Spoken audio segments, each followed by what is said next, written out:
예, 우리 하나님의 말씀 같이 함께 낭독하겠습니다. 주보산면에 기록된 대로 마가복음 11장 1절에서부터 10절까지 우리 같이 한 목소리로 낭독하겠습니다. 저희가 예루살렘에 가까이 와서 감람산 벳바게와 베다니에 이르렀을 때 예수께서 제자 중 둘을 보내시며 이르시되 너희 맞은편 마을로 가라. 그리로 들어가면 곧 아직 아무 사람도 타보지 않은 나귀 새끼에 매어 있는 것을 보리니 풀어 끌고 오너라.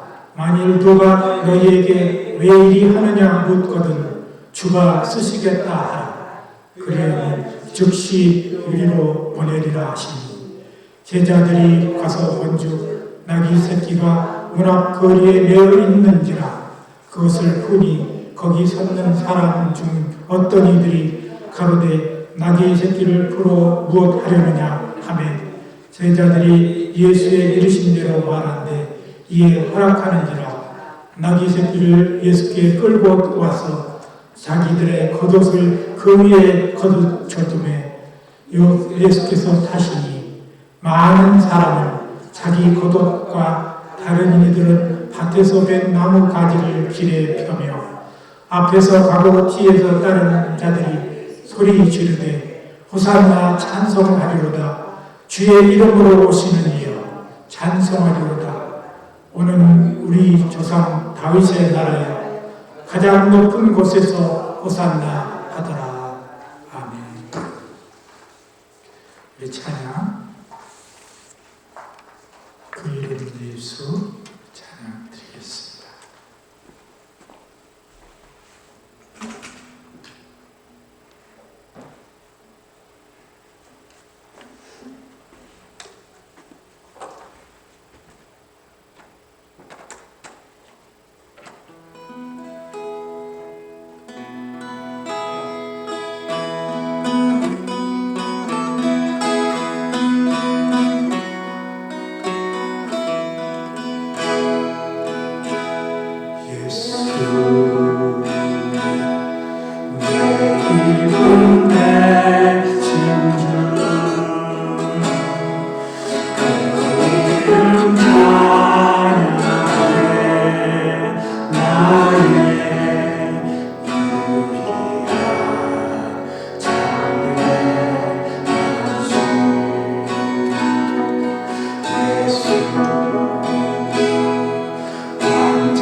오늘은 예수님께서 예루살렘 성으로 우리 죄를 위해 십자가에 달리시기 위해서 입성하신 그날을 기념하는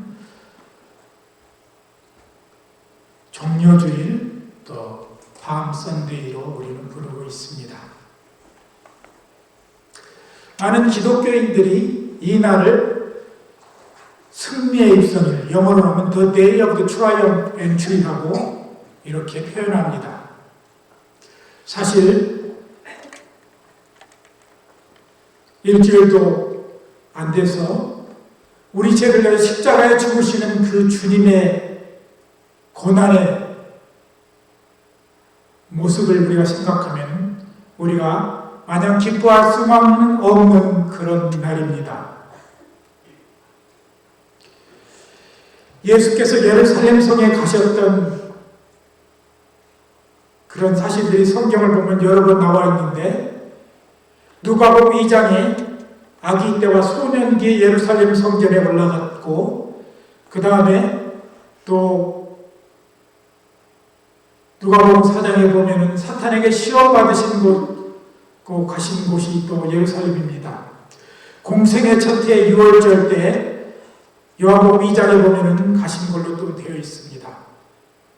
그리고 두 번째 해 6월절에 또 올라가셨고, 또 요한복음 7장에 보면은 장막절 때 예루살렘 성전에 올라가신 것을 우리가 보게 됩니다. 오늘 본문 우리가 읽은 이 말씀에는 6월절에 제물이 되는 어린 양으로 우리를 위해 제사를 드리려 입성하신 것입니다. 이 종려주일은 역사적으로 7 그리고 8세기 이후에 예수님의 예루살렘 입성을 기념하여 종려주일로 지키기 시작했다고 합니다.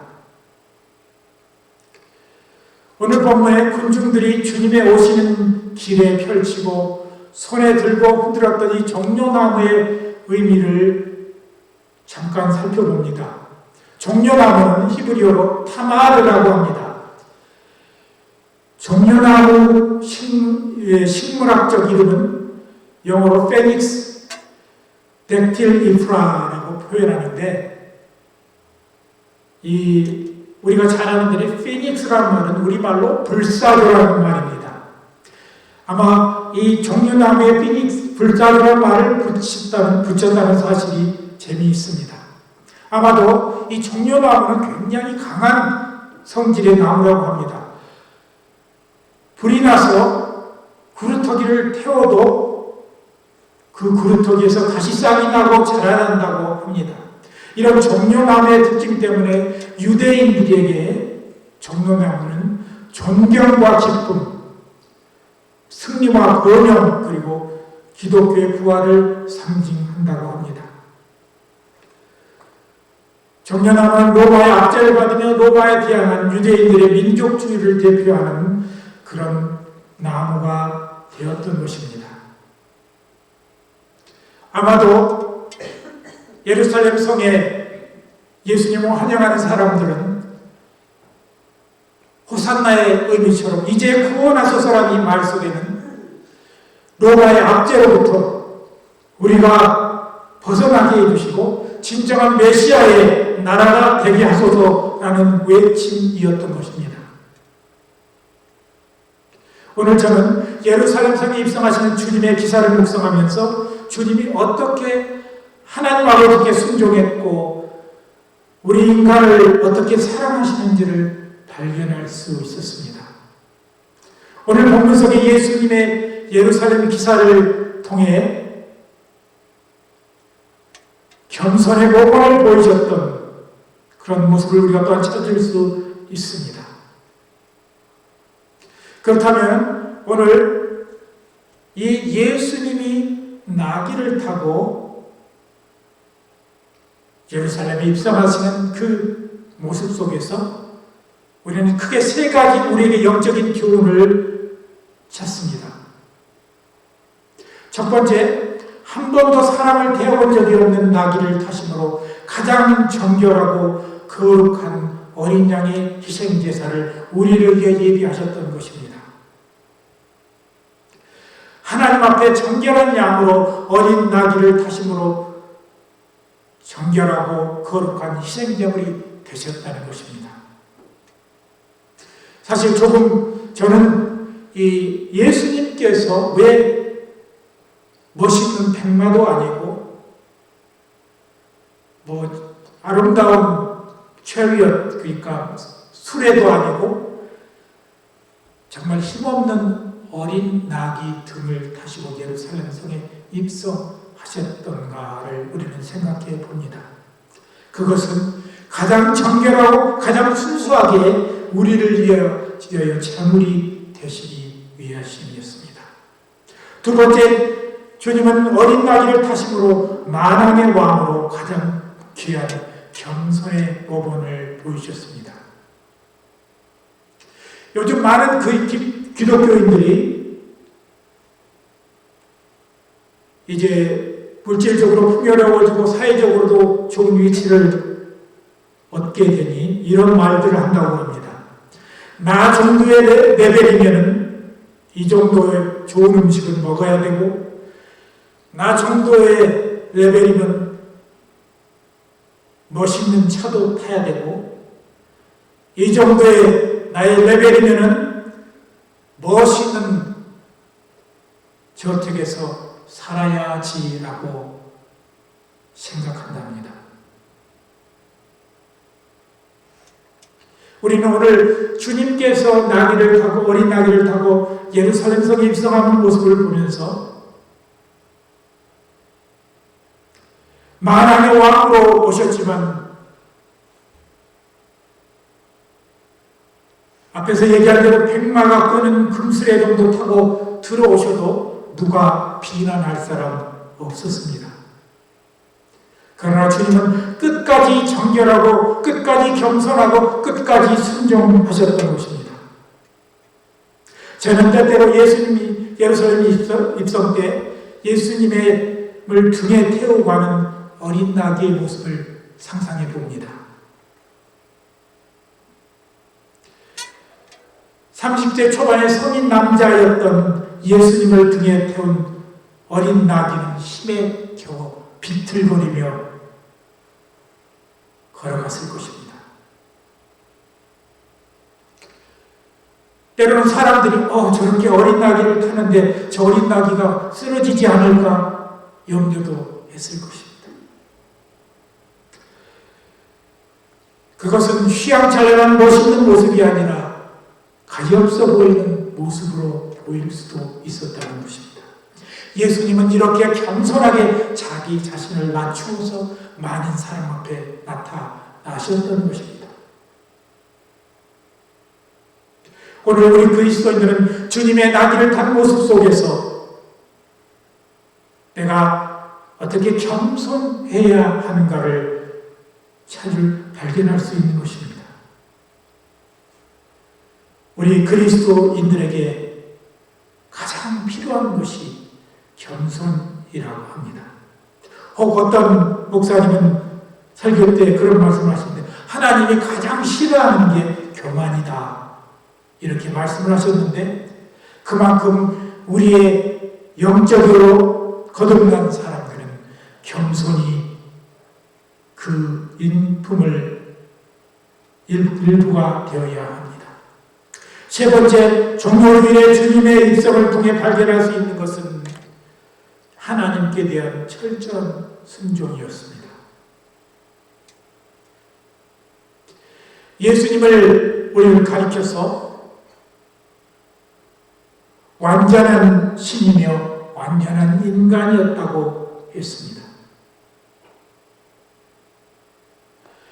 예수님에게서 우리는 다음 주가 부활주일인데 부활보다 더 힘들었던 것은 고난과 십자가를 지는 그런 수욕과 모욕의 일이었을 것입니다. 모욕을 당하는 일이었을 것입니다. 예수님이 부활을 하신 다음에 다 이루었다라고 말한 게 아니라 예수님은 십자가에서 마지막 숨을 거실 때 그때 다 이루었다라고 말씀하신 것입니다. 이미 부활은 신이시기에 부활할 수밖에 없었습니다. 그러나 십자가는 가장 힘들고 고통스러운 그런 주에서 하나님으로부터 받은 사명이었습니다. 그렇기 때문에 주님은 그 아프고 고통스러운 순간을 다 견디고 운행하시면서 다 이루었다고 말하는 것입니다.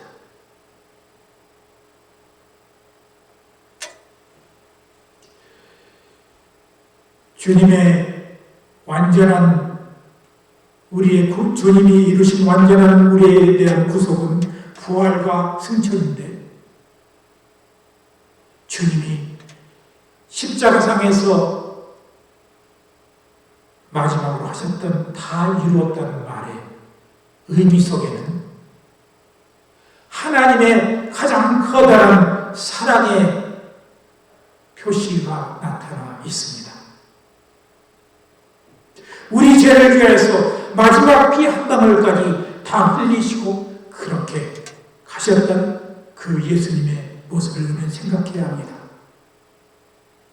하나님이 보내셨던 예수님이 오셨던 그 사명이 다 이루신 그 주님, 하나님께 철저하게 순종했던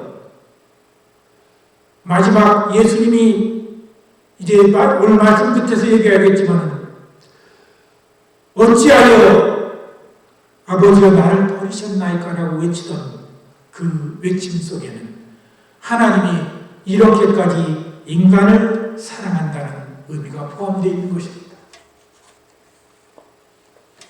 우리가 사복음서를 살펴보면 십자가에서 달려서 말씀하신 7가지 예수님 말씀이 있습니다. 저는 오늘 종려주일이지만 우리 교회가 이제 바로 특별하게 이 고난 주간의 행사를 하지 않기 때문에 예수님께서 십자가상에서 하셨던 7가지의 말씀을 잠시 여러분들과 나누고 오늘 말씀을 마치려 합니다. 그런데 이 첫 번째부터 네 번째까지의 말씀 속에 세상을 이처럼 사랑하시는 하나님의 사랑의 표현을 발견할 수 있는 것입니다. 예수님께서 십자가상에서 하셨던 첫 번째 말씀은 아버지여 저들을 사하여 주옵소서. 자기들이 하는 것을 알지 못함이니라고 누가복음 23장 34절에 말씀하셨습니다. 이것은 자신을 핍박하는 자들을 향한 철저한 용서와 사랑의 기도였던 것입니다. 두 번째 외치신 말씀, 오늘 내가 나와 함께 낙원에 있으리라는 말씀입니다. 누가복음 23장 43절에 이것은 가장 고통의 순간 속에서도 한 개인을 향한 사랑과 관심이 표현이신 것입니다. 세 번째 말씀, 여자여 보소서 아들이니이다. 그리고 제자에게 보라 내 어머니라 한 요한복음 19장 26절에 27절 말씀. 이것은 육신의 아들로서의 어머니에 대한 최선의 효심의 표현인 것입니다. 우리말에 번역된 게 다 여자여 보소서 아들이니다 이렇게 나와 있는데 어떤 분이 저희 가족 중에 있는데 예수님은 자기 어머니한테도 여자라고 했는데 라고 그렇게 농담을 하면서 보았는데 이 의미를 언어로 잘 몰라서 하는 말입니다. 언어에 쿠나이라는 말이 있는데 헬라어에 이것은 여성에 향한 극적인 존칭 말인 것입니다. 가장 위대한 여인이여라는 의미로 예수님을 부른 것입니다. 예수님은 어머니를 부른 것입니다. 네 번째 말씀, 엘리 엘리 라마 사박다니. 이를 번역하면 나의 하나님 어찌하여 나를 버리셨나이까 라는 이 말씀입니다. 많은 사람들이 예수님이 하나님이 자신을 아버지가 구원해 주지 않아서 외치는 절규라고 하는 사람들이 있으나 이것은 잘못 해석한 것입니다. 하나님이 어찌하여 나를 버리시기까지 저 인간들을 사랑하십니까? 라는 그런 감탄사라는 것입니다. 우리가 5번째부터 6번째 말씀을 우리가 너무나 잘 알기에 잠깐 소개만 하고 넘어갑니다. 내가 목마르다는 것은 육신적인 고통을 의미하지만 우리 모두는 하나님 없이는 영적인 갈등 속에 살 수밖에 없다는 것입니다. 6번째 말씀, 아까 앞에서 얘기했지만 다 이루었다라는 말은 구원사에게 완전한 승리를 말하는 것입니다. 어느 세상에 누구가 마지막 숨 거둘 때 다 이루었다라고 말하고 가는 사람이 있겠습니까? 그리고 7번째 마지막 말씀은 나의 영혼을 아버지 손에 부탁하나이다. 이 말씀은 하나님 아버지를 신뢰하는 최후의 신앙 고백이라고 주석가들이 기록하였습니다. 이제 말씀을 마치려 합니다. 예수님의 예루살렘 입성은 좋은 말을 타고 아주 멋진 옷을 입고 오신 왕에 관한 이야기가 아니라 가난한 자와 겸손한 자들의 옷 위에 앉아 겸손하게 어린 나귀를 타고 오신 왕의 이야기입니다.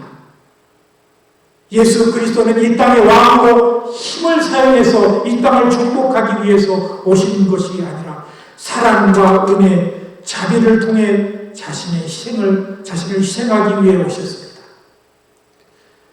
예수님의 나라는 군대와 화려함의 나라가 아니라 겸손과 섬김과 그리고 평안의 나라입니다.